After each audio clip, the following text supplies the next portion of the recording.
السلام عليكم ورحمة الله وبركاته. بسم الله الرحمن الرحيم. الحمد لله رب العالمين والصلاة والسلام على رسوله الأمين وعلى آله وصحبه أجمعين. أما بعد. So before I begin the lecture, I'd like to tell you about why I'm in town first of all, and to try to convince you in a few minutes to take this upcoming course with me. That will be back inshallah in October to teach a course here. It's called Shahada, Fiqh of Dawah. And basically, obviously, as you know, this is a Maghrib course and it's a double weekend course. So inshallah, we'll be spending a total of 32 or so hours together. And I want to try in a few minutes to try to convince you that this is a good course to take, inshallah. And if I didn't believe it, obviously, I wouldn't be or I shouldn't be teaching it. Before I used to have this course, it was called How to Get a Shahada in 10 Minutes. And it was a 6-hour workshop. And it centered around giving you the tools and the ability with which you can speak to a non-Muslim, and within 10 minutes they can become Muslim, or 50, or 20, or 25, or not ever. It's not like a guarantee. Some people thought it was like a guarantee or something like that. Now, this new course, it has those techniques in it, but it also deals with how to deal with Muslims as well, how to give da'wah to Muslims, which is a big problem that we have, how to follow up with the non-Muslims that revert to Islam. And it has also issues like the atheist, how to deal with the atheist. A lot of Muslims are scared. They don't know how to talk to an atheist. They can handle anybody, but they cannot handle the atheist because they think he's the toughest person to deal with. And it's the exact opposite. Actually, the atheist is the easiest person to deal with. But there are certain key things you need to know about the atheist and atheism. And once you understand them, you'll find that the atheist is very easy to deal with, inshallah, not a problem. And also there are other things, like a person who is a homosexual. You might run into those people in da'wah. What do? They're interested in becoming Muslim. Or they agree with the tenets of Islam, but then what? They tell you that they can't because they're, as they say, of that lifestyle. What do? You deal with that. There is a section in the notes, it's a very short section, it's like one page, that deals with the polytheist, someone who believes in more than one God. And basically I taught this before. I taught this in Australia, I taught it in South Africa. And I taught it in South Africa, then I returned a few months later, and we had a meeting with the students to see what were the results of taking the course. So one of them said, and in those notes it was page 59, one page that deals with polytheism. It basically asks a number of questions that convinces the person that polytheism is not a very good thing. He said, I took the course, and he said he and his brother attended the course. The same night, he said, we went home, and I saw my brother pick up the phone. He called his Hindu friend, and he went over the arguments on that one page, and by the end of the page, the guy took his shahada. So I'm proud of this story. I go to South Africa, to Australia to show off to those students with this story. I tell them this story, and one of them said the same thing happened to me. He said, tell me the details. He said, I took the course, I went home, I opened page 59, I called a Hindu friend of mine, I read from beginning to end, and the guy took his shahada. What's in page 59? You have to discover that in October, inshallah. But what we do in page 59 and other parts of the course is we tackle the mindset of the person. Yani if someone believes in more than one God, okay, there's actually a problem with this belief. So what you do is you ask certain questions that get them to see that any which way you look at it, there's a problem with believing in more than one God. So what I'm really doing is I'm tackling the mindset that they're in. I'll give you the example with the Trinity. Realistically, the Trinity is something that doesn't make sense. True or false? True. That three things are one even though they're physically separate. And there is not even any analogy on this planet that you can use to explain how three things can be separate but still one. Actually one. Not one in essence, yeah? So what you have to your advantage then is that they believe in something that doesn't make good sense to them, that they can't really digest it, they can't really comprehend. So what's to your advantage then is you have Tawheed and they have this belief. The way to end Trinity discussions or discussions about the divinity of Jesus, things like that, is to tackle the mindset of someone who believes in Trinity. And I'll tell you, before we developed this technique, we used to sit and have 3 or 5 hour debates with, or if you want to call them debates, we'd sit with like 5 missionaries, people who teach Bible study at the university, and we'd sit for 3-4 hours. I'll give them this passage, that passage, this passage. And in the end, yes, you would get them, and they would say, yeah, okay, I don't know how to answer that. But it took 4 hours. With this new technique, 5 minutes, we're done with Trinity. 10 minutes, we're done with Trinity. So again, obviously I wouldn't be teaching this course unless I really believed in the techniques. And I'll end by telling you that I've been teaching the Da'wah course to non-Muslims for the last 7 years or more. And over the years, I have only the success stories to prove that it's not just a waste of 6 hours, right? So I would get emails from all around the world. There was a young man in Toronto, and he heard the workshop online. And he started a Da'wah group, and they brought 160 people to Islam. 95% of them remaining upon Islam. That's the amazing part of the story. I get emails from Saudi Arabia, people working with non-Muslims. They're all over the world. I got an interesting email from the UK. A brother heard the workshop online. It's like 5 parts. He heard 2.5 parts of it. Then he paused it to go get dinner. He said, on the way, I saw a non-Muslim. He's sending me this in the email. He said, I saw a non-Muslim on the way. So I said something from the course. He said a question that was mentioned in there. He said he responded in a way that was expected from the course. I said something else, and the guy took his shahada. So he writes, he says, I only listened to half of it, and the guy took his shahada. What happens when I hear the whole thing? So you get a shahada every 10 minutes. That's what happens. I'm just kidding. So that's what. So that's and what date is that? What date is the course? Last 2 weekends of October. Last 2 weekends of October. So and there's more information here with the brothers. Maybe the posters and flyers are out. So I would like to see you when it comes to that. And inshallah there will be great benefit, and there will be benefit beyond just how to talk to Muslims or non-Muslims. There's so much stuff in that course as well. And perhaps some of the brothers here may testify to some of those things. That's the first thing. Now getting into our topic, and we're not really going over the story of the Battle of Badr, but we're talking about some of the benefits that came out of the Battle of Badr. And when it comes to that, I want to talk about the Seerah of the Nabi sallallahu alaihi wasallam. Because really, the Seerah is absolutely phenomenal and it's magnificent. But what has happened is that we haven't given it its proper place, the Seerah of the Prophet sallallahu alaihi wasallam. And there are 2 ways, or there are different levels of reading the Seerah. The lowest level, this is not any scholarly classification, by the way, it's just some comments. Yeah.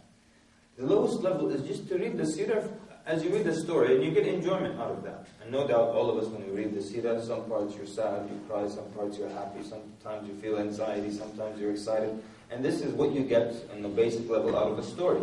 Just some kind of excitement, some kind of fun from reading it. Then there's a higher and deeper level to reading the Seerah of the Prophet ﷺ. That's when we focus on getting wisdoms, lessons, and benefits out of the events and out of the stories. And all you have to do, when you put yourself in this mindset, you have the natural ability then to see every story and come up with benefits out of it.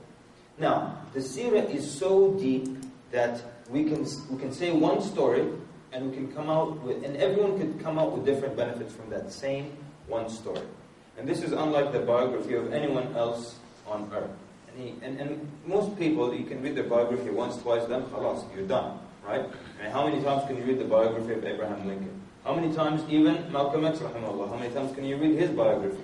And 1, 2, and then khalas, I don't want to read it again, okay? Yeah? But the Seerah of the Nabi sallallahu alaihi wasallam, you keep reading it over and over and over again. And every time, you can look at it from a different angle and get different benefits from it.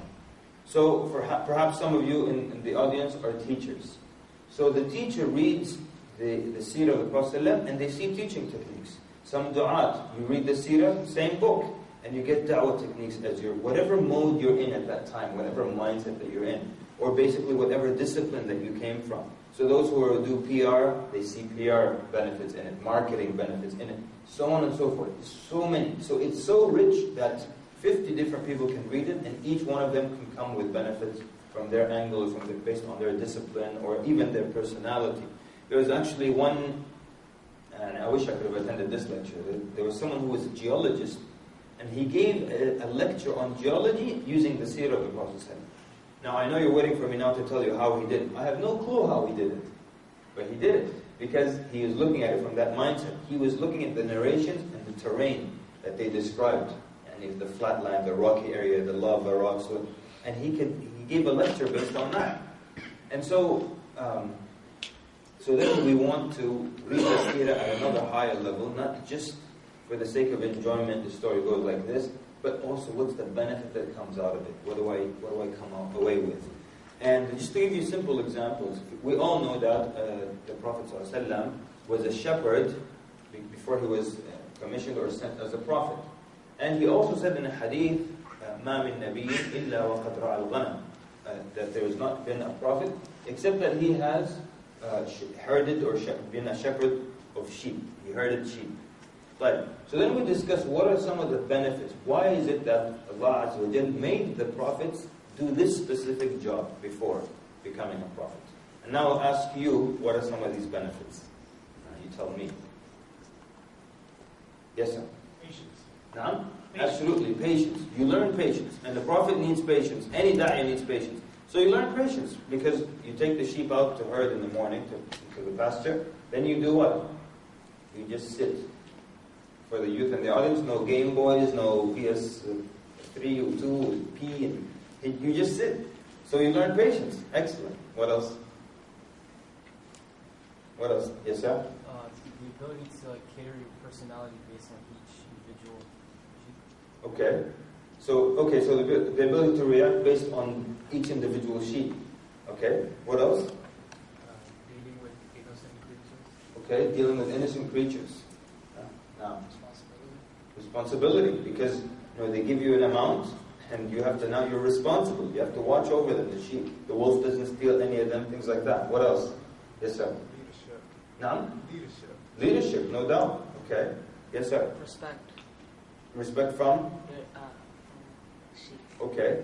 All right, fine. We can put it another way. Say, the Prophet, he manages these animals and they follow whichever way. So same thing's going to happen later on. What else? You know something? One of the best Seerah books, they put 7 benefits. And you know how many we could come up with? 20-something.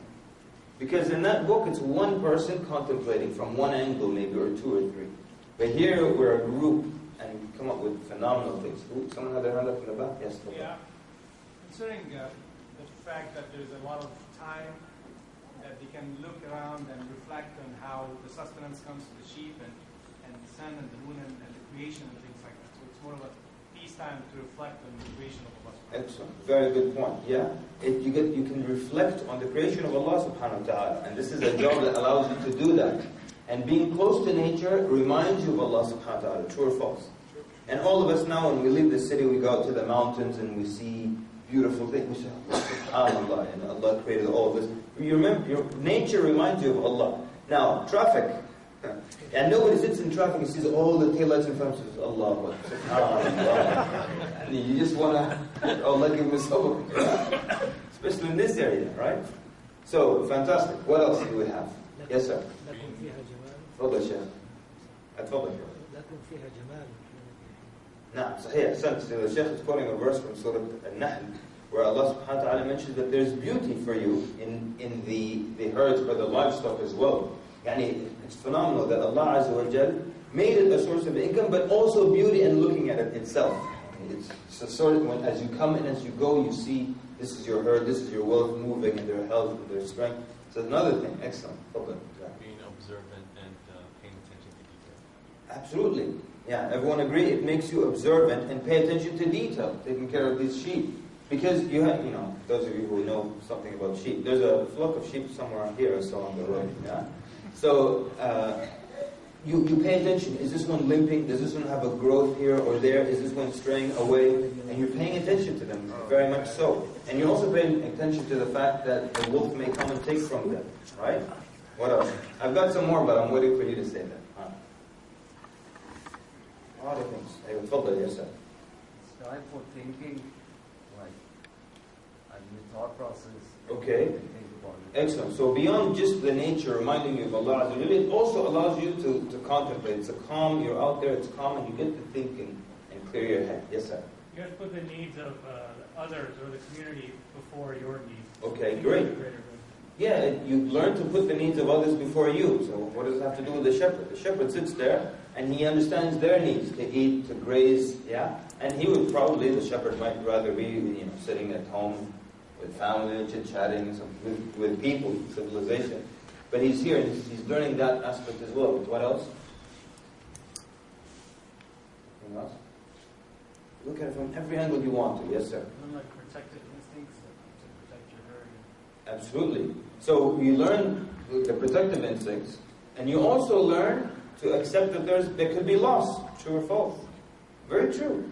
Because the shepherd, he can lose some of the sheep. Wolf, coyote, whatever it is, comes, takes one. He comes home with one less, so he begins to understand the idea of I can lose from my flock. And just like the ummah, you can lose from the followers, from the faithful. Now, excellent. So you do learn guidance. It's in very simple terms with the animals, but at the same time it's also a level of guidance as well. Now, total reliance of Allah in sustenance and also humbleness. okay. Or just being down to earth. Excellent. Very good. Play. Brother saying you totally rely on Allah subhanahu wa ta'ala. Yeah? And it's the kind of work where you rely on Allah Azza wa Jalla a lot, the help of these animals, they eat, they procreate, another one is born, no complications, yeah? Much so, more so than maybe a software engineer. Yeah? And then the other thing you said was? Humble, humility. You learn to be humble. And what's proof that this is something that teaches humility? One proof is Umar radiallahu anhu during the end of his khilafah, not in his khilafah actually. He gathered people and then he told them that he used to do what? He gathered all the people, just out of the blue, gathered everyone, they sat in the masjid, he got up and he told them that I used to be, a young boy and I would, look after the sheep of Bani so-and-so and they'd give me this little bit of money. Then he sat down. People said, you gather this, tell us this. So he explained to them that he started to become proud of himself. Because now look, you're Amir al-Mu'mineen, you're the Khalifa of the people. And so he wanted to humble himself. And he humbled himself by mentioning being a shepherd, which means being a shepherd is something that's humble. So ahsan, jazakallah khair. That's a good point. What else? Now. Strategy, right? You come up with a plan. You also pick the best grounds. Where am I going to let them feed? Yeah? And where should I take them? Which path should I take them through? So you do learn to strategize at some point. So hey, it's not an intricate level, but it's still a good level, right? You learn to strategize like that. And what else? Fadal. Business. It's a business. It's a business, right? And ahsan, very good. And it also shows that people trust you with that. Because people give you their sheep most of the time, and this was the job of Prophet ﷺ, to look after people's sheep. So they give you their sheep and then you bring them back, and it shows that they trust you. Because you can easily slaughter one and have barbecue and come back, Allah, the wolf, surprise me, Allah. So that will work as well. Excellent. I'll tell you something else, something interesting. It's amazing that Allah Azza wa Jalla chose His prophets to be shepherds and not camel herders. Is there a difference? Yes. There's a big difference. Sah? There's a big difference. And maybe, we live here, we don't know the difference between akhlaq of camels and akhlaq of sheep. But there's a huge difference. Sheep, they're what? They're weak, they're mild, they're gentle. You say, ish, and they're all go like this. Camels, you need to be rough to deal with camels. Yeah? And if you've ever seen a camel herder, even sitting with them is not a fun experience.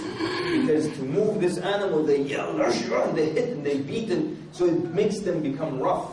Imagine the prophets were camel herders before becoming prophets. Everyone would be scared of the prophets of Allah. Prophets come, everybody out. Leave. So that's another advantage as well. And also there's some other things. So for example, psychologists, I'll come to you. Psychologists, they always compare human beings to what? To sheep. You always hear this? Psychologists always say human beings are like sheep. Meaning if one leads, the rest will follow. If one does something, the rest will. And there are many experiments that show this as well. That if the majority of people are doing something, like if everyone, like the experiment with the dark room, people are sitting in a dark room, and the more people are in the room, the less chance you will have of turning on the light. Why is everyone sitting in the dark? If there are 50 people sitting in the dark, why don't you sit with them? You sit in the dark as well. So the psychologists, they say human beings are like sheep. So it's interesting that the prophets were also entrusted with dealing with an animal that has the same mode of behavior as human beings as well. Yes? Honesty. No? Honesty. Absolutely. Jazakallah khair. We said honesty because obviously it teaches you to be honest, and people think of you as honest before they give you their sheep. Last one? Discipline. Discipline. Like you can do many other things with your time, but the sheep itself provides you with so many things like milk, its fur, there's so many benefits that you can reap. It's just slow or Excellent. Alright, so no doubt then you get the discipline and all the other benefits from the sheep. So now we've come up with, I don't know how many, but I'm sure far more than 7. 14? Okay, very good. And if we kept going, we've gathered up to 23 at some point. So now already we did something that, especially in Seerah books, I purposely look for how many benefits they put under Prophet being a shepherd. And actually most books don't put benefits. I've seen one book that put 3, and the maximum a book put 7. And in a few minutes we came up with 14. Now I hope this has brought the point home. The Seerah of the Nabi Sallallahu Alaihi Wasallam, it is so deep that you can keep contemplating it and keep looking at it and coming with benefits and points and things to benefit from. And as you know, people have been looking at the Seerah of the Prophet ﷺ for 1400 years. And every time there are other benefits. And even our times today, something happens and we can relate it to the Seerah. And maybe you read this story so many times, but you look at it from one angle and you think to yourself, wow, I never looked at it from this way. Or something happens in your life. That's why after 9/11, many of the Muslims in America could very easily identify with the Meccan era of the Seerah. True or false? Now when I taught the Seerah course in South Africa, people couldn't understand what I'm talking about. They just don't understand what I'm talking about. You know, they don't have the issues that we experienced, especially this tri-state area, mashallah, after 9/11. They didn't have all the problems that we had. So they couldn't understand what I'm telling them about, talking to them about, you know? So different events, different things, different discoveries make you agree with the Seerah, go back to it and say, wow, this is amazing. I never realized this point or that point. And now, but this is related to our topic because we're going to talk about Badr, so bear with me. So not only that, I want to say that you can look at the same story, but if you pause and look at one aspect of it, this is one thing we learn in this other course that I teach on the Seerah, that if you pause at every little point, you come up with some kind of benefit. And the story changes to you. And I'll tell you something that we all know. We all know that when the Prophet ﷺ raced with Aisha radiallahu anha. True or false? We all know this. Who's heard of this?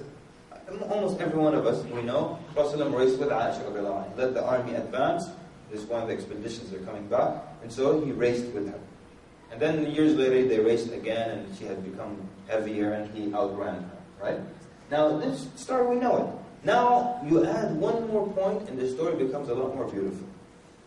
How old was the Prophet when he raced with Aisha? He was 55 years old. You see how the story changed now? Now it's amazing. 55-year-old man, sallallahu alaihi wasallam, and he's still doing this with his wife, racing with his wife. And you look at some of the cultures now and some of the things related to the wife. The husband just comes like this. His food has to be ready. You know, and then he takes a nap, and don't dare wake him up when he takes his nap, and this is it. This is a good man. He put his foot on her neck, and this is a good man. But the Nabi Sallallahu Alaihi Wasallam wasn't like that. How many 55-year-olds do we know would race with their wife? It's beneath me to do that. Prophet would sit and listen to stories from his wife. Long stories, right? The hadith of Zara. It's a long hadith of Bukhari. It's just a funny story about 11 women who would basically rat on their husbands, right? And Prophet listened to the whole story. But this is the interesting thing. He was really listening. He didn't just sit and do what we do now to our wives, right? They're talking, we're like, We're not really listening. Then they ask, are you listening to me? And of course, sisters don't know this, but all men, we have a recording device here. It records about 20 seconds. So when you ask, are you listening to me? I pause and I rewind and I say, yes, of course. You said Fatima shouldn't have done that to the other sister. Oh, okay. So then they keep going. So you see now the story becomes different. I'll give you one more, then khalas, we'll start with our point. Yeah. You know, we all know, and Nabi Sallallahu Alaihi Wasallam, when he was approached by Jibreel in the cave, Jibreel Alayhi Salam said, "Iqra," right? What's the answer of the Prophet ﷺ? We all know the story. Probably nobody in this room that doesn't know the story. Even the little children know it, right? But now if we focus on the same story that we've known our whole lives, suddenly it becomes very different. Because, first of all, where was the Prophet? In the cave of Hira, right? He's in the cave, and how long was he in the cave? A lot of scholars believe this happened on the 27th, and I believe 27th of Ramadan. So he spent 20-some days alone in the cave. And you know that Khadija radiallahu anha would even send him food there. And she would instruct the servants to leave the food at the front of the door of the cave, which is really wise on her part. So because if they go in and they give the news and the gossip of what's happening in town and stuff, then it defeats the purpose of the Prophet leaving town, right? So she said, leave the food at the door and leave. Very wise woman. So that means then 27 or 20-some days of absolute silence. And cities back then, they weren't loud like cities now. Cars moving and making noise. And it was very, very quiet. You can imagine now in the darkness, in this quiet, in this cave, Prophet didn't hear anyone climbing up, because it's actually quite a climb. And he didn't hear rocks falling, he didn't hear footsteps, anybody climbing up. He was there for hours, it was very quiet. Suddenly from inside the cave he hears someone say, Iqra, read or recite. Now, to understand this story, put yourself in that position. What would you do? Huh? Run, okay, some of us would run, others would worry, yeah, because when someone startles you, someone would faint, okay. And when you're startled like that, what do? You become angry as well, right? And so if someone asks you to do something, you're like, what? Read what? Wait a minute, I got 1,001 questions for you. Who are you? How long you've been sitting here? How did you get up here? Huh? And how did you know I'm here? You have 1,000,000 questions first. The Prophet ﷺ responds.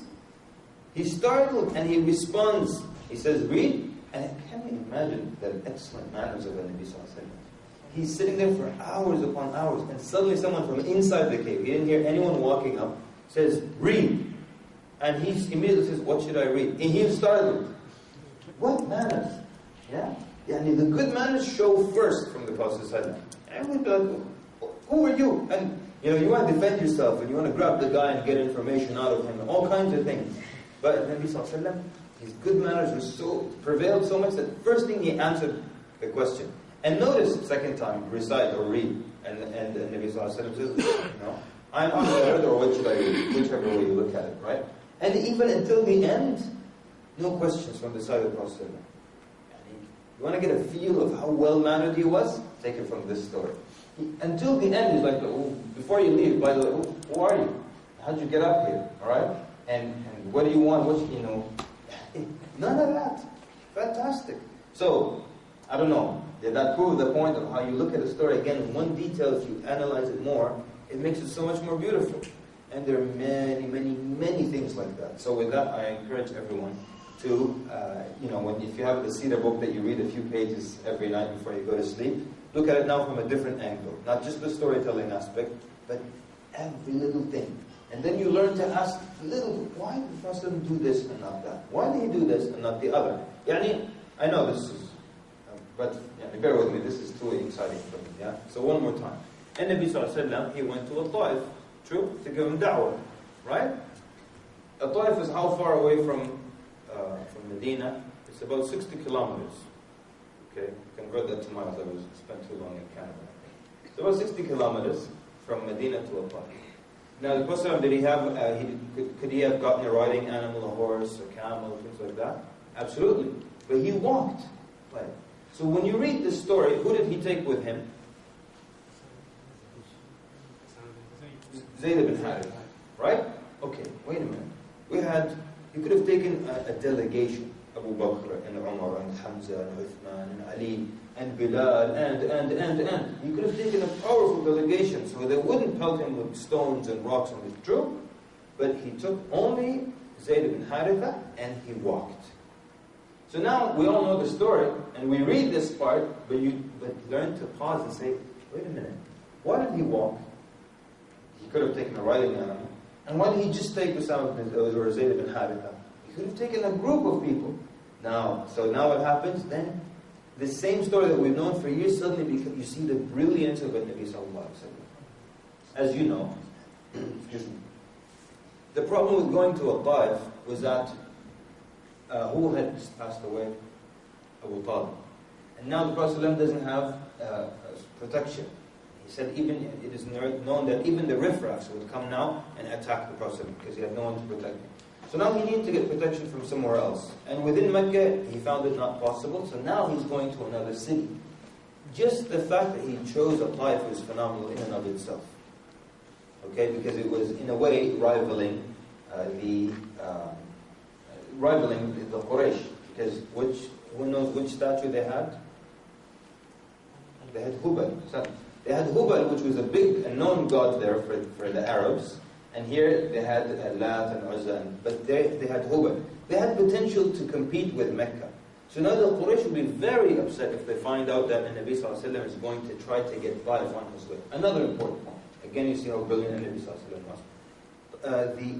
The route of the caravans of the Quraysh go near a Taif, or close to a Taif. So if Taif falls under the control of Muslims, the Quraysh are threatened from many different sides. You see, the Quraysh might accept Islam because they compete with Quraysh, and so they might say, well, this gives us a heads up or a leg up over them. Anyways, you understand why he chose the Taif. There's wisdom in it. He didn't just say, oh, it's close, let's go. Then why did he walk? Why did he take only Zayd ibn Haritha? Because, like we said, they don't want the Prophet now to seek outside help. So now, who is Zayd ibn Haritha? Before Islam, he used to be the adopted son of the Prophet. So when the Quraysh see the Prophet walking with Zayd, all they see is a man walking with his adopted son. And he's not with a camel and provision. So it just looks like they're just going somewhere on an errand. So it doesn't arouse suspicion. You see? Now the story, did it change or not? So different now, because you looked at the wisdom of the Prophet. Actually, the details got you to recognize the wisdom. And I promised that I would stop there, but there's so many stories and just little points, and you think, why did he do that? Why did he do that? And why did he send Mus'ab ibn Umair to give da'wah in Medina? I would send Abu Bakr. I would ask Abu Bakr for everything, right? Wouldn't you? He's the best of the ummah after the Prophet. I say, Abu Bakr Zakul Khair, take care of this. Abu Bakr Zakul Khair. Everything I would send Abu Bakr. But he sent Mus'ab ibn Umair. When you analyze why Mus'ab ibn Umair, you say, genius, sallallahu alayhi wa sallam. Likewise, the Prophet when he took the Buraq to Bayt al-Maqdis, he tied it to the post in the masjid. And it wasn't some wild animal. It's an animal that understood language. Jibreel spoke to it. It knew who was riding it. It came from the heavens. Why did the Prophet tie it? It's not like Buraq's going to run away somewhere. That's how you're going to catch that, right?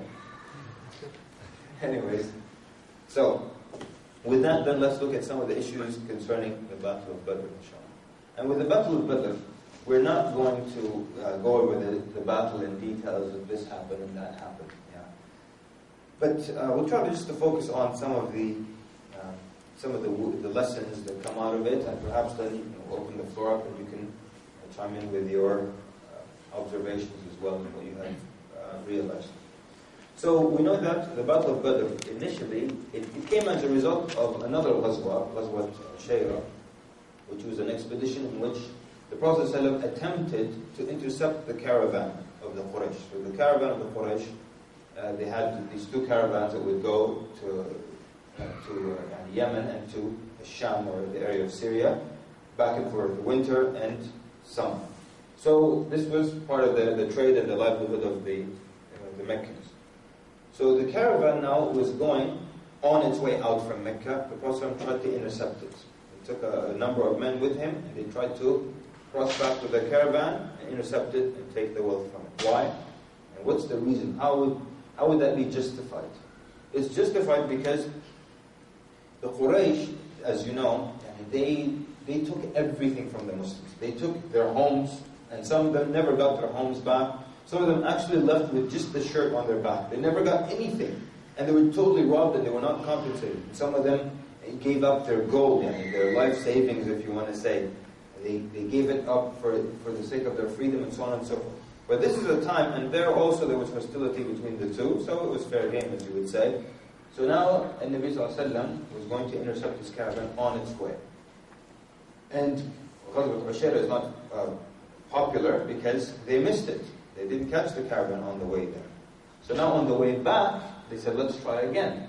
That attempt became the Battle of Badr.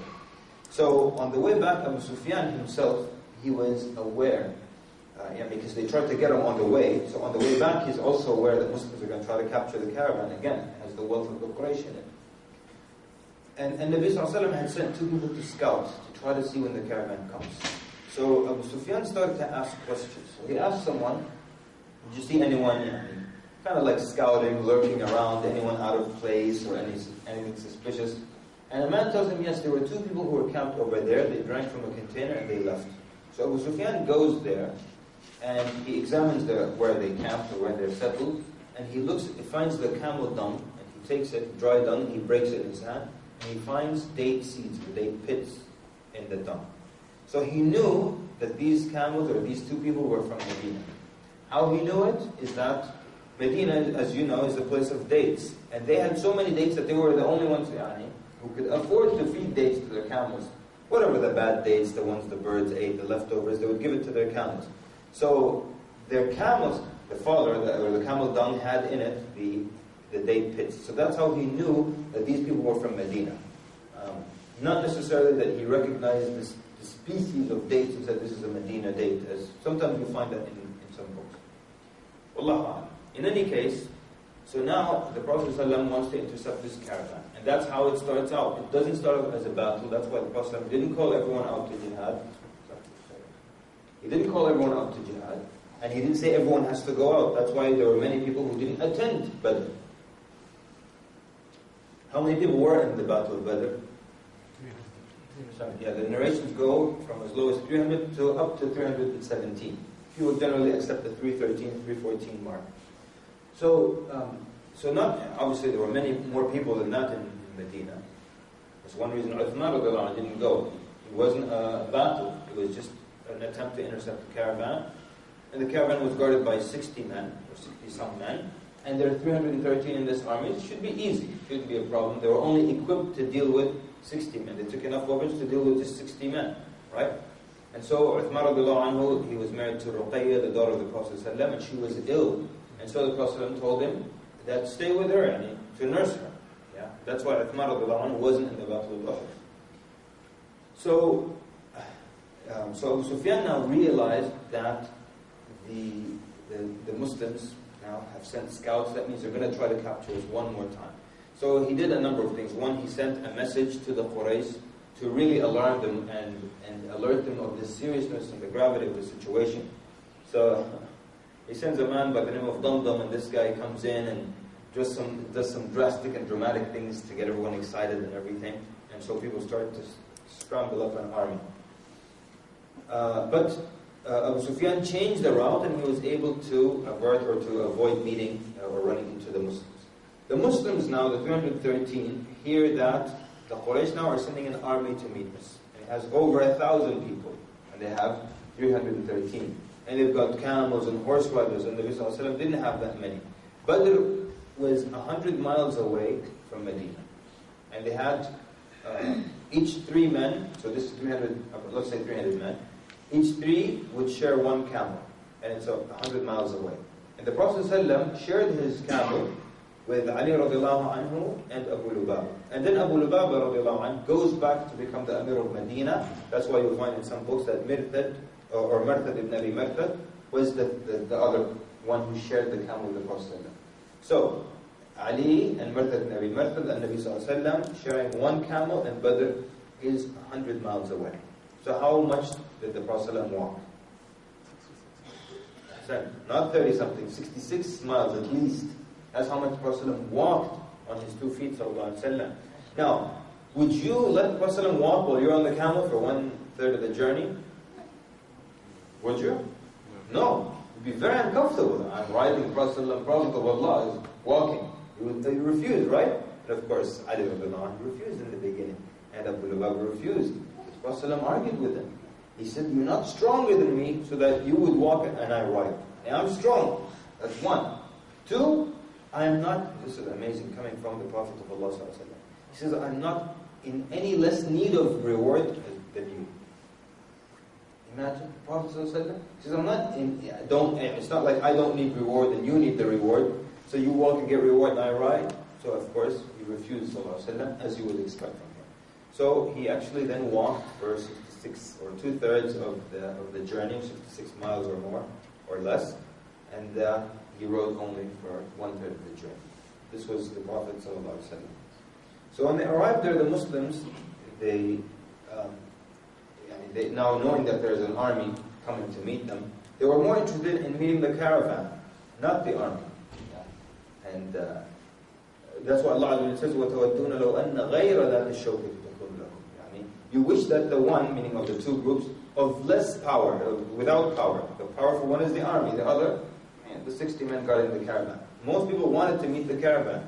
So when they sent scouts out, they captured 2 water boys for the Quraysh. Came to get water for the army. So they brought them to the Muslim camp to interrogate them while the Prophet ﷺ was praying. So the Muslims asked them, who are you with? And the Muslims were hoping that these people would be with the caravan of Abu Sufyan. So they asked them, who are you with? They said, we're with the army. So they pressured them and beat them until they said, we're with the caravan. So the Prophet ﷺ finished the salah. Now this is as early as Badr. He finished his prayer and he came to them. And he was surprised and he was not pleased. He said, Subhanallah, when they tell you the truth, you beat them. And when they tell you the lie, you let them go. So this is that early that the Nabi Sallallahu Alaihi Wasallam was teaching us that torture doesn't work. Torture doesn't work. And because the person will say anything to stop the pain. Yeah? And this was the case in Europe for a long time. In their dark ages and things, they had some severe methods of torture to get you to admit to something. Yeah? They had something with like a big screw that they would keep screwing onto your fingernail. They just tighten it. Did you steal the orange? No. What do you say? No. They tighten it. Of course, I stole the orange. I stole the bananas. I stole the peaches. Just let go, you know. They had another technique. They would burn you with a red hot piece of metal. They would burn you with it, and depending on how your burn looks a few days later, if it blisters severely, something like you were guilty, and if the blisters like take a while to develop, then you were innocent.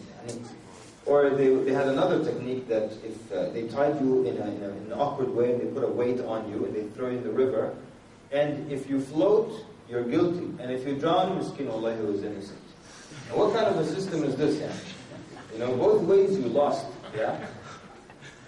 And so this is the problem with torture. And the person they will keep inflicting pain until the person says what the interrogator wants them to say, or the person doing the torturing. So our Prophet ﷺ taught us a long time ago, the first military altercation, and he's teaching us that this is not a good technique, and it doesn't work. Because they told you the truth the first time. Then you hit them, and they said what you wanted them to say to you, because you inflicted pain on them. And it's a shame that now, now what's the status of torture in the world? Some places claim they don't do it, but realistically, most people do it. Most people torture. But it's very sad for us, for the Muslims to hear, because we learned this lesson a long time ago. In Europe, they were still treating each other in a barbaric way. We learned this, and today, when people in the West want to torture someone, where do they send him? We keep this between us, right? They send him to the Muslim lands, right? And they'll meet you at the airport there with red carpet, the red of your blood, by the way, and then they torture you. It's a big shame for the Muslim Ummah. But alhamdulillah, at least we can distance this from Islam, because there is no such teaching in Islam. So then the Prophet said them, and one of the things that happens is they settled in one area, and the Kuffar settled in another area. And the Muslims settled closer to the water basin that was in that area, the water supply. So now they're in control of the water supply. Now when the Prophet settled in one area before that, he settled the army there, one of the companions asked him a question. It's a very important point. This was Al-Hubab ibn al-Mundir, radiallahu anhu. He asked the Prophet, he said, is this place where we camped, is this revelation from Allah so that we cannot take a step forward or backwards? And if Allah commanded you to settle here with the army, we can't settle there or move back or forward. We have to settle here. Or is it from al-harb wal-makid, from like a stratagem of war or a tactic from your own estimation? So the Prophet said, it's not revelation, and just as a war tactic, we'll camp here. So then Al-Hubab ibn al-Mundir suggested that let's camp in this other place, because we have control of the water, it's also the higher ground, and so on and so forth. And the Prophet accepted his suggestion, and they recamped or resettled the army in that area. Now, nice story, innocent, nothing wrong with it. Someone smart in the army, he made a good suggestion. But here's the problem now. Some people, and this is how to not deduce lessons out of the Seerah. Yeah? Some people said, this is proof that you can put your opinion over the opinion of the Prophet. How on earth did you see this out of the narration? But this is a big movement now, and they always talk about, re-evaluating, and if the Prophet said it, doesn't even have to do it, there could be a better idea, a better opinion. And so, this is of course the answer to that. First of all, a lot of times the Prophet will give commands. And when he gives commands, you can't play games with those. And many times, this group, they take this law, this rule of theirs, even they apply it to commands. The Prophet said, do this, and then they say, well, no, the times have changed, and we can do it like this now. Right. The first thing is that, that's the first thing. The second thing was that the Al-Hubab al-Mundhir asked the Nabi sallallahu alayhi wa sallam if this was a stratagem of war, and so he wanted to suggest something else. He didn't necessarily, he was going to suggest something. Imagine the Prophet insisted, no, we're going to settle here. You think Al-Hubab would have insisted also? It would have been the end of that. So the thing is, they don't have the Prophet today, so they can ask him, is this issue, an opinion or stratagem of war? Is it your revelation? You don't have that option. The comparison is wrong to begin with. Yeah, and of course, the final fun fact is that there's not a single Sahih narration of this incident. Yeah? And as we know, with the Seerah, it's more lax with the authenticity and levels of narration, but we can still authenticate narrations. Yeah? And so many stories you'll find popular but weak, and still in Seerah books. Like, for example, someone gives an example of a weak story. The Seerah. The spider web that covered the cave. The mouth of the cave. It's a weak story. Or even the dove that laid an egg. It's a weak story. But it's still in Seerah books because there's a level of acceptance. It's not as stringent when it comes to narrations in the Seerah. Also, the song they sang, coming from Medina, طلع البدر علينا. Yeah, it has weakness. Actually, it's weak, but for those who are angered now, the good news is that some scholars said that this actually happened on the return from Tabuk, because Thaniyat al-Wada' is actually in the direction coming back from Tabuk, not from Mecca. But more good news, some scholars said there could have been more than one Thaniyat al-Wada', so it's okay. So go ahead and sing along. It's no problem. Now, the point is now also with the Seerah of the Prophet ﷺ, it becomes an important point now because there is a movement to dissect the life of the Prophet ﷺ and categorize it. And so if I give you a hadith telling you, akhi, you shouldn't do that because the Nabi ﷺ said in the hadith in Bukhari, this, and that. Then they'll tell you, no. Here, the Prophet ﷺ was talking to Aisha. So he's not talking as a prophet to his ummah or his followers. He's just talking as a man to his wife. Then you show him another hadith, no. Here the Prophet ﷺ is talking to Abu Bakr. It's a man talking to his best friend. You show him another hadith talking to Fatima. That's a man talking to his daughter. It doesn't apply to me. La habib, that's not how we play this game. Whenever the Prophet ﷺ says and whatever Allah says, we do our best to implement that. Then if we can't, maybe scholars will find the fatwa because of this specific situation or that circumstance. But for the first thing is the Muslims try their best to implement what the Nabi ﷺ says. So that was the narration of the Hubab al-Mundhir. We don't conclude from it that it means you can re-evaluate whatever Nabi ﷺ says. Because of the Prophet ﷺ, he was sent and Allah commanded us to obey him. Over 60 verses in the Quran, Allah is telling us to obey the command of the Prophet ﷺ. Allah equates obeying the Prophet to obeying Allah Azza wa Jalla. مَنْ يَطِعَ الرَّسُولِ فَقَدْ أَطَاعَ اللَّهِ. Whoever obeys the Prophet, he has indeed obeyed Allah. وَأَطِيعُوا اللَّهَ وَأَطِيعُوا الرَّسُولَ وَأُولِي الْأَمْرِ مِنْكُمْ. So on and so forth. So, going back to the Battle of Badr. So then that night, now here, some analysis, and sometimes you'll find maybe speakers and maybe they might exaggerate with Badr and say, and one time I heard someone say, Badr has nothing to do with human beings. Badr is angels. Badr is not human work. Badr is Allah's work, and angels. But the truth is, that's not the case. How many angels took part in Badr? 5,000, right? Or 1,000? 1,000. 1,000? Who says 5,000? Who says 1,000? Who says? 1,000. Okay. Right. So that means then, do you really need 1,000 angels or 5,000 to deal with 1,000 Meccans? You really don't. Because one could take care of that, right? So why did Allah send 5,000 or 1,000? Why? Because it really, what it is just it builds the morale of the Muslims. Because we know that Jibreel alayhi salam, how many wings did he have? Does he have? 600. So he didn't even use a wing. With the tip of one wing, he took the people of Lut like this, the whole village, all the way up to the first heaven.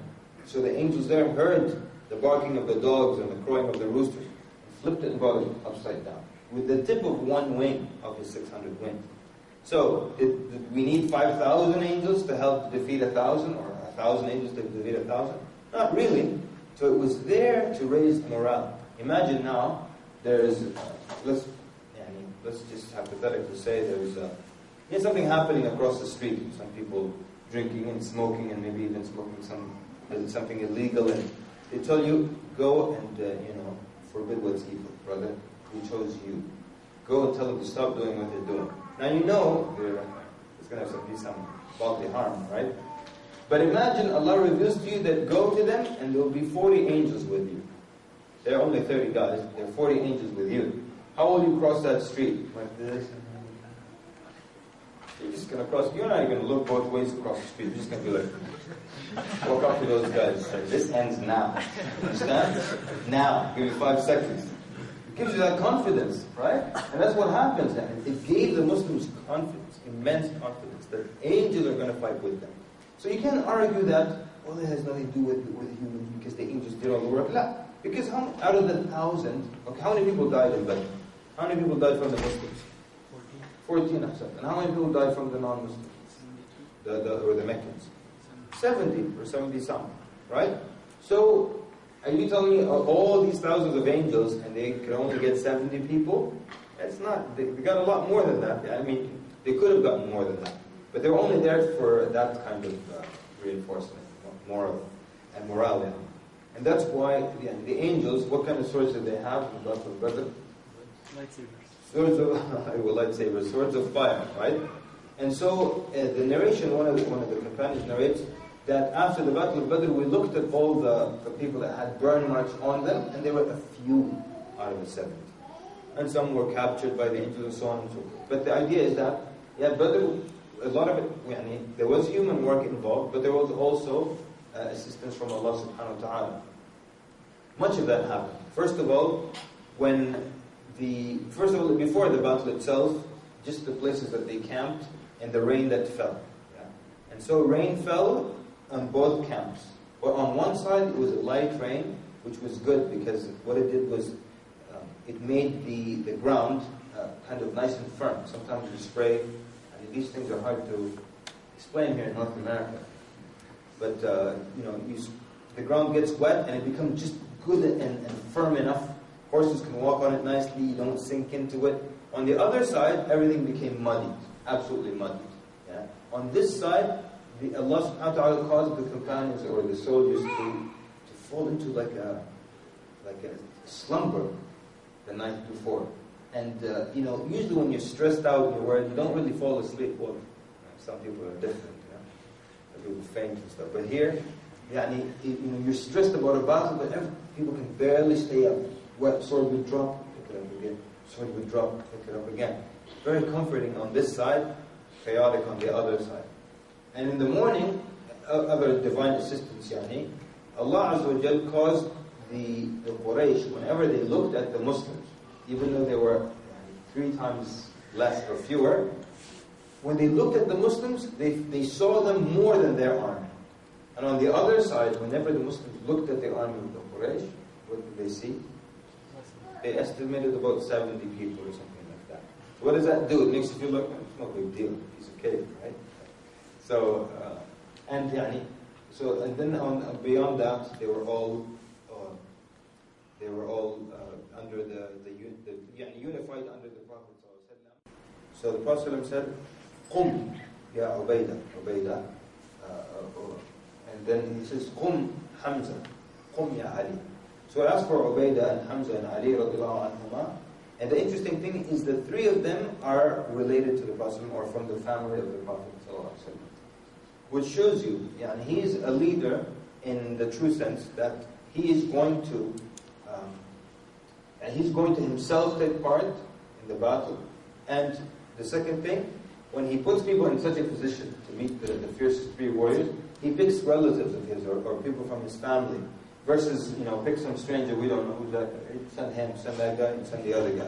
He sends people from his family, and he doesn't just put other people in danger. And which is, and if you want to do American politics, which is what happens now. You look at all the politicians, they send other people's children to war, and most of them, you look at their children, and they're either studying in good universities, and they have their cars, and they're comfortable. You send someone else's son, I won't send my son. But this is the leadership of the Nabi sallallahu alaihi wasallam. He sent people from his own family to do so. And he's sending them to do something that's dangerous, or could get you killed. Yeah. And here it's the opposite. People favor their relatives for things that will bring them money and comfort and things like that. Which is what we see all over the world. We see it everywhere. We see it in the West, we see it, it's not just Muslim lands, but Muslim and non-Muslim lands. We see people, they give, there's favoritism, and they give the better positions to friends, to relatives, to people that have been with them for a long time, and so on and so forth. Even though we have Umar radiallahu anhu, remember this narration, really phenomenal. And you'll find now easily, you'll find a president in some Muslim country, and his wife has, factories and companies, and then ministers, and they're millionaires. Why should you be a millionaire if you're just some minister somewhere? You get a salary, and they'll build a cement factory, then they'll issue a law that every sidewalk has to be cemented. And by the way, I have a cement factory. Very unethical, Umar radiallahu anhu now, contrast to that, saw some fat camels one time. So he asked, whose camels are those? So they said, these camels belong to your son Abdullah, the son of Amir al-Mu'mineen.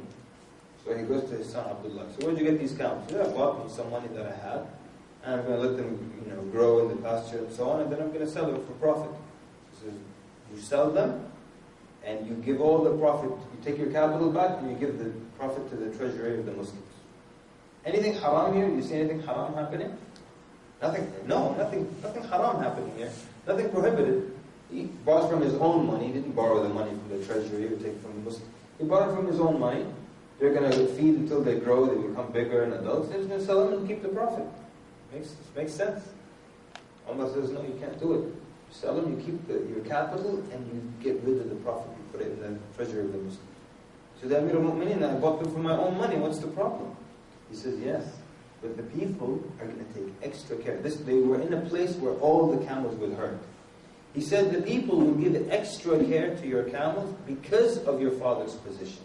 So they will say, take to pasture first the camels of Amir al-Mu'mineen. Give the water first to the camels of Amir al-Mu'mineen. And so your camels will get fat or fatter because there's some favoritism shown to the camels. Now, fiqh-wise, is this permissible? Fiqh-wise, is there anything haram in this money? No. Nothing wrong whatsoever. Umar is that careful. This degree of being careful is known as al-wara'. Al-wara'. Wara' is this high, fine level of taqwa. This wara' is like when Abu Bakr radiallahu anhu ate the haram dates without knowing. He didn't know. So realistically, is it halal for him? Yes. But from wara', he didn't want to keep it in his stomach. Now, again, yes, there are haram dates, but for you it was halal. But he didn't want them to stay in his stomach. From wara', he vomited. So if you go to a restaurant and you eat something, and you take one bite, then you're suspicious. You call the waiter, says, "Is there pork in this?" Tells you, it's made from a broth. That's pork in it. You have to go vomit in the parking lot? You don't, actually. Because from a fiqh standpoint, if you want to, enjoy yourself. But from a fiqh standpoint, you don't have to. Because when you ate it, it was halal. You didn't know that. Okay? And if you ever try to, drink water first. The narration says Abu Bakr drank water first. Okay? And then he went and vomited everything with the water. And I missed this part. I had an incident like that one time. I tried to vomit it. Veins burst in my eyes, really, my eyes were red for days, and I looked like a druggie or something. Because I didn't understand, you drink water first. And my stomach was empty. One sip, I was, oh, let me pull an Abu Bakr around here. Went back to the parking lot. Yeah. So first, if you want to do that, drink first, then go and up check, inshallah. Excellent. So then the three come out. We said the Prophet sends family members. They clash, and they basically the Muslims on both from Ali and Hamza. They killed the other two that they faced, but Abu Ubaidah actually he was injured and he dies later on. Possibly related to the injury, or they see some disease in the bile duct. They say. In any case, another interesting thing that happened actually before that is that there was a man from the army of the Quraysh, and he was known to be a wild and ferocious man. So he swore by Allah. Notice he's a pagan. He swore by Allah that he's going to drink from the basin because the Muslims had controlled the water. So he's going to drink from it or get killed or die trying. Right? So he goes, and who comes out to meet him? Hamza radiallahu anhu. He knows it's not going to end nicely for him. So Hamza radiallahu anhu strikes him and he hits his shin and he cuts off his leg. Now this is what's amazing. When he falls, this man falls on the floor, he keeps crawling towards the basin. And that would be a good time to retreat, right?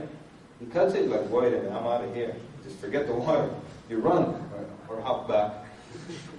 He starts crawling towards the water basin. Why? Because he swore by Allah. And that's what the Arabs say. Back then, and not the Arabs. People back then were amazing.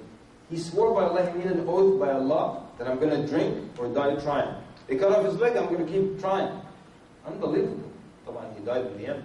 But the point is, he vowed to Allah and it was such a big deal to him. And we're Muslims now and people make vows and oaths and what happens? Nothing. It's a joke. No attempt even to keep them. Yeah? So this is now what's interesting is that if you look and Nabi sallallahu alaihi wasallam in the hadith, we all know this hadith, he said خير القرون قرني ثم الذين يلونهم ثم الذين يلونهم ثم يفشو الكذب. The best of generations is my generation. Then the ones coming after them, then the ones coming after them, then the lies will spread. Scholars said the lies here bid'ah. Yeah? But notice the Prophet said the best of generations is my generation. He didn't say just the Muslims. He was speaking about the generations. Scholars say this means the people at the time of the Prophet ﷺ. And the truth is, if you look at the kuffar at the time of the Nabi ﷺ and today, which were better? Hands down, they were better. Yani, Abu Jahl, or Abu Sufyan, the number one enemy, doesn't want to be known as a liar. Compare that to Bush, for example, or even Obama. Okay, good. I'm afraid that would be sensitive issues. Because a lot of Muslims were waiting for Obama like he's the next Messiah or something. Alhamdulillah, that's over with. But he didn't want to be known as a liar. Now lying, that's a big part of the leading now. Lie to people. But and this man, he made a vow and he insisted on it. He was a non-Muslim. At that time, there was some kind of quality. Besides all the bad and the kufr, they had some qualities that don't exist in non-Muslims today, for example. Also, Hind bint Utbah, when the Prophet took the pledge from the women after the conquering of Mecca, he said, you pledge that you do this and do this and do this, and that you don't do this and you don't do this, and you do not commit zina. You don't fornicate. Hind bint Utbah said, أَوَ تَزْنِ الْحُرَّةِ. Notice she's a pagan until that point. She said, a free woman commits zina? Free woman fornicates? Now look at free women. Forget non-Muslims. Fortunately, even with Muslims, this is an issue now. So anyway, just some interesting qualities here. And so when someone makes an oath or vows to do something for the sake of Allah Azza wa Jal, then they put great effort to doing that.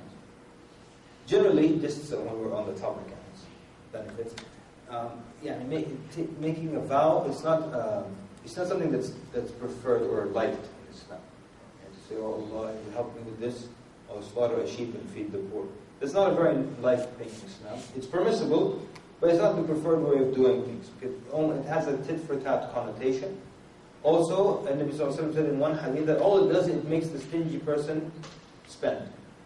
If you're not stingy, you slaughter sheep, give to the poor anyways. Now a stingy person is going to, it's going to force him to spend.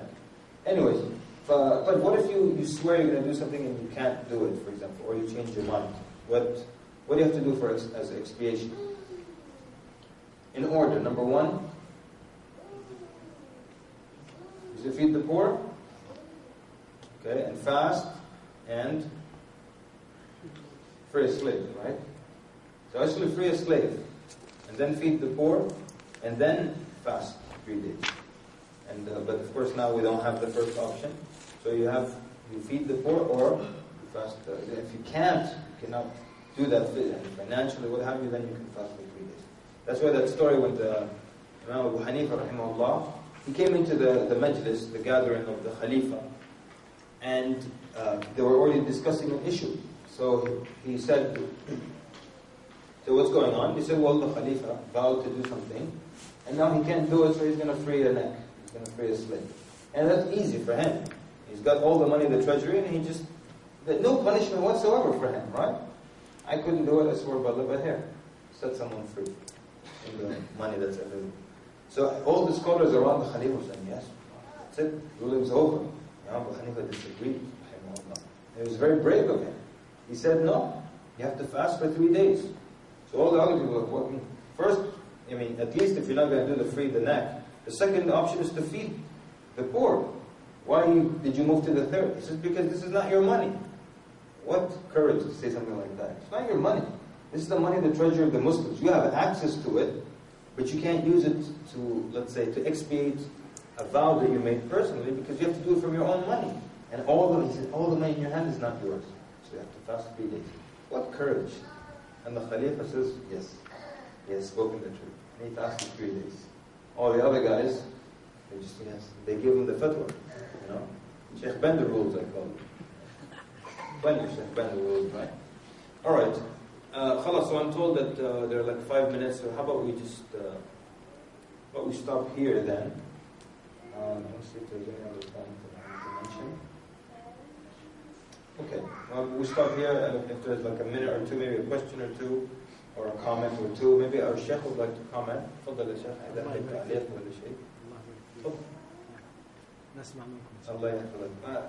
So our time is up, so we'll say, جزاكم الله خير for being a responsive and attentive audience. اللهم بارك محمد. Yes, sir. Can I ask you a question right now? Sure. Remember back then, like 30 minutes ago, we were talking about all the characteristics of a prophet and someone that's watching over like the sheep and whatnot. How would you like describe someone saying like to stay up all day? Because I heard someone say discipline, responsibility is a business like. But what do you describe someone staying up? Because like when you're watching the sheep, you got to stay up. You can't like go to sleep or whatever. Fantastic. So how would you like describe that right there? Like staying up. You mean, is that acceptable as a possible wisdom? No, I'm saying like that's one of the characteristics and whatnot. Yeah. I'm saying like how would you describe that? Like just staying up. Oh, you mean so? What's the attribute? So, what is that? What's the word to describe this? Being able to, it could be a lot of things. It could be patient because you want to sit down. It could be diligence. It could be, what's the word when you have azima? Azima. Will. Naam? Will. Will, strong will. So, is someone that has strong will, a strong-willed person. And that is, that's a very good point, very insightful of you. What was the question, brother? Because a lot of people didn't hear what the question was. The brother is saying that another. You want to read it? Try to give me a mic too. Okay. Sweet, thank you. Everybody will benefit. Yeah, my question was, how would you describe the characteristic of someone staying up? Since like you're probably up like at 3 o'clock in the morning, 5 o'clock in the morning, watching the sheep. Like, what's the characteristic of someone not going to sleep? Very good. And we're saying that it's, no doubt, someone has patience, someone has strong will, someone has discipline, and that point has been mentioned by one of the students before. They said that the fact that Prophet is standing and he has a higher vantage point than the sheep, so he gets to see things from an angle that they don't see it. And likewise, Prophet would see things, whereas Ummah from an angle that we don't see it.